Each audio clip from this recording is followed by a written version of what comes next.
कांग्रेस के सीनियर रहनुमा जग्गा रेड्डी ने बीआरएस के कारगुजार सदर के.टी. रामाराव पर संगीन सवालात उठाए। उन्होंने बीआरएस लीडर से मुतालबा किया कि वो आंध्र प्रदेश के वजीर नारा लोकेश से हुई मुबैना खुफिया मुलाकात की वजाहत करें। जग्गा रेड्डी ने गांधी भवन में मुनक़िदा प्रेस कॉन्फ्रेंस में कहा कि क्या ये मुलाकात भारतीय जनता पार्टी के इशारे पर हुई?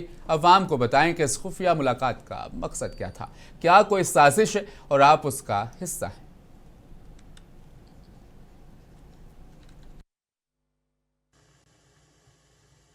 కేసీఆర్ సెక్రటరియట్కి రాలేదు. నంబర్ 1.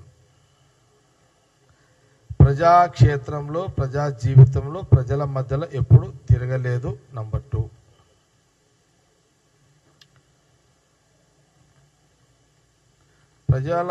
ప్రజల అభివృద్ధి కోసము ప్రజా సమస్యలు పరిష్కరించడానికి ఎప్పుడు తాను ఢిల్లీ వెళ్ళి ప్రధానమంత్రిని కానీ అక్కడ మంత్రులను కానీ ఎప్పుడు కూడా కలవలేదు. నంబర్ 3.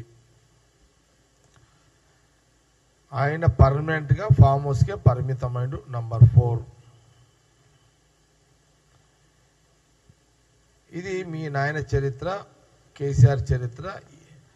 దీని మీద కేటీఆర్ కానీ హరీష్ రావు కానీ జవాబు చెప్పాల్సిన అవసరం ఉన్నది.